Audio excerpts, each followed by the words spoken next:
India's External Affairs Minister Jaishankar is on a two-day trip to Russia and is now delivering a speech on India-Russia ties in a changing world at the Primakov Institute of World Economy. Let's cut across. International relations can never be change-proofed.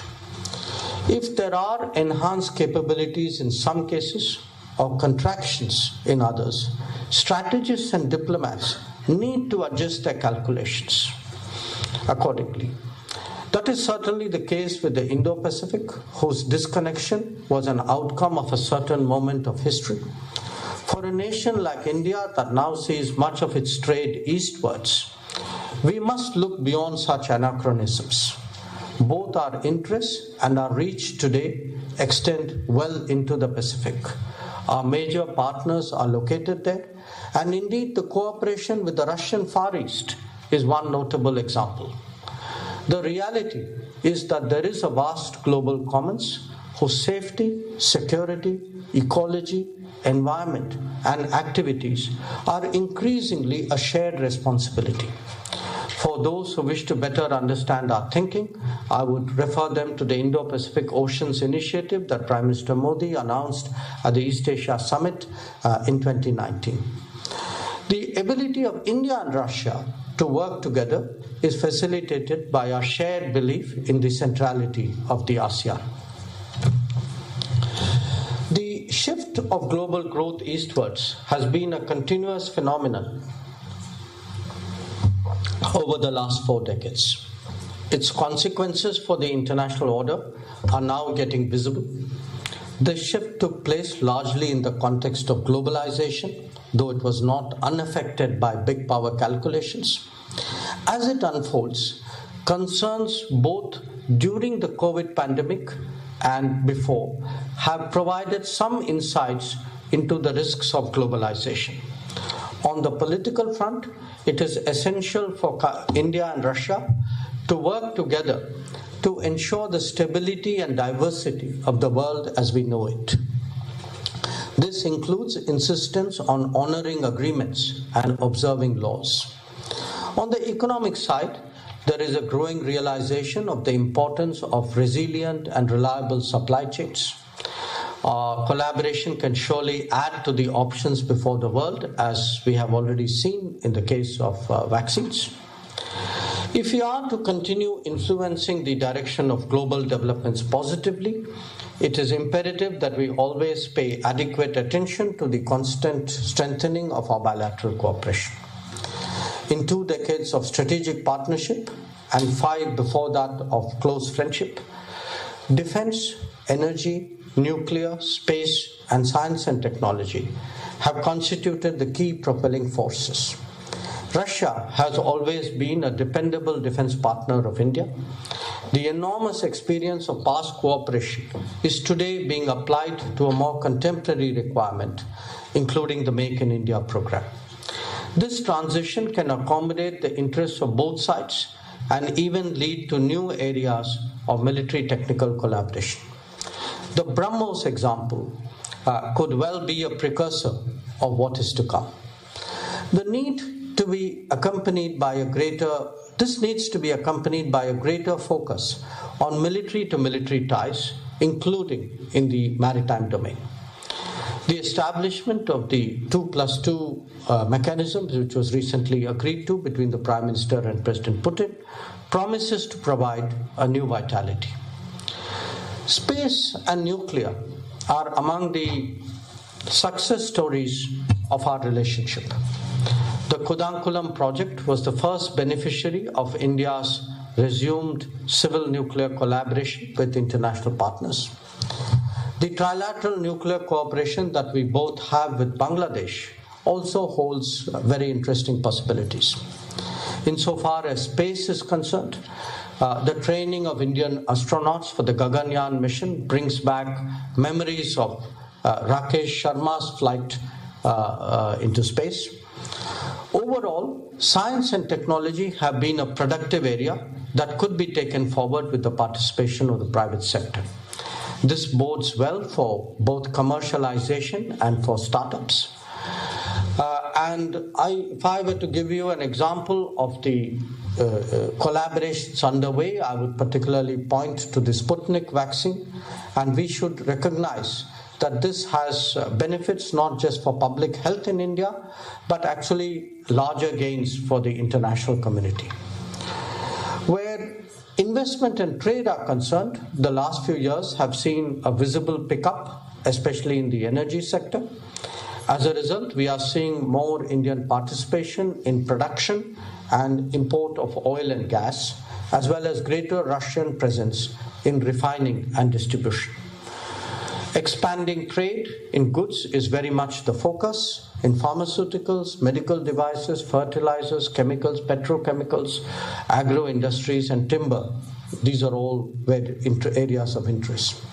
Collaboration in railways and waterways, inland waterways, can actually make a difference to the pace of India's national development.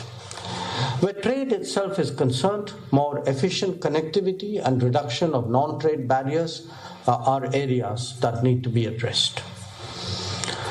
Now, as you all know, there is an immense legacy of intellectual goodwill in our relationship. Many of us recall an era where our scholars and institutions interacted frequently and productively.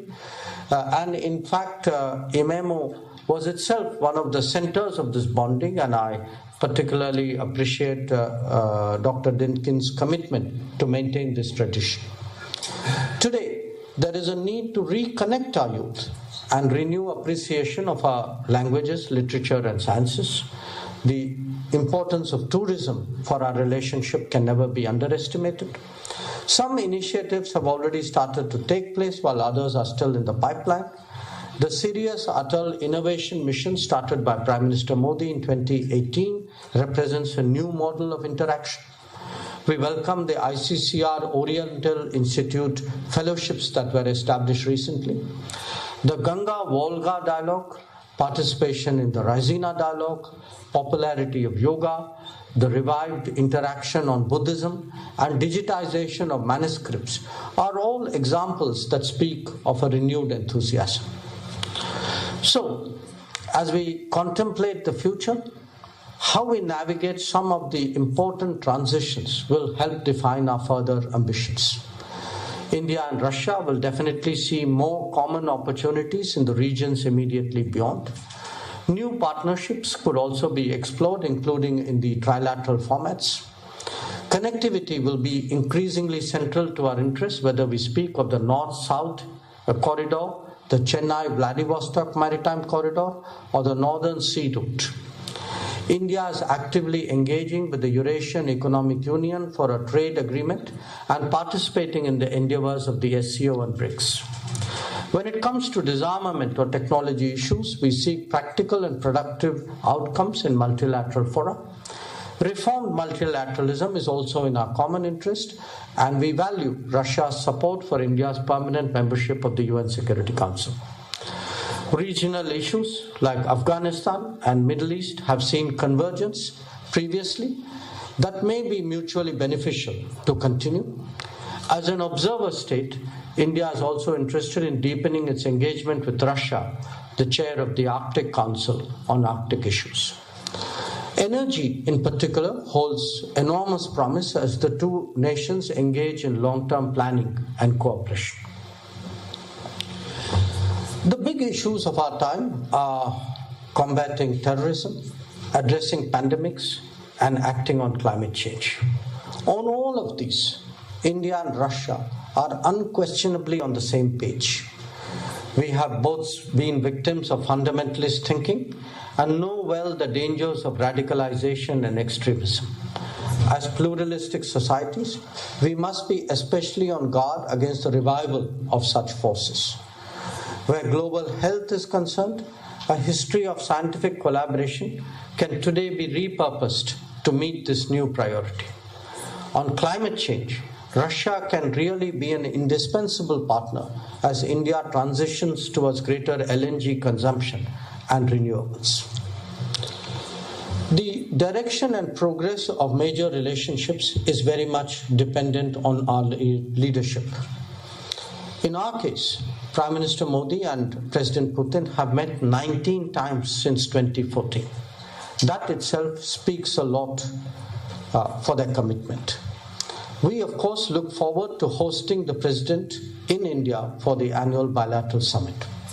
It is also natural in societies for people to have an image of their partners. Russia has a unique standing with the Indian public, and maintaining that sentiment is very much an asset for our relationship.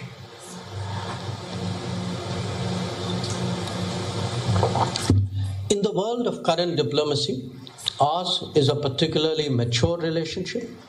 More than its contemporaries, it has withstood the test of time, finding new convergences with changing circumstances.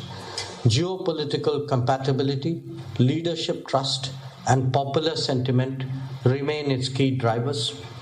History is very much in our favor, something that cannot always be said for old relationships. Drawing from the past, assessing the present, and committing to the future, I have every confidence that our two nations would continue to realize the full benefits of our special and privileged strategic relationship. Thank you for your attention.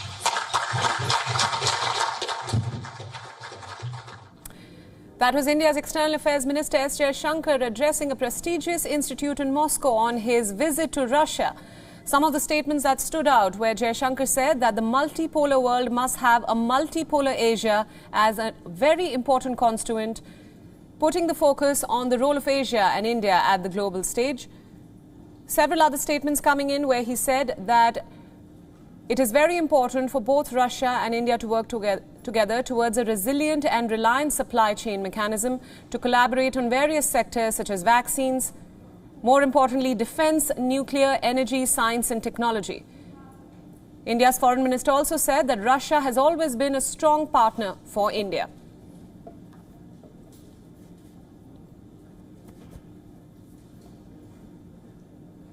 WION World is now available in your country. Download the app now and get all the news updates on the move.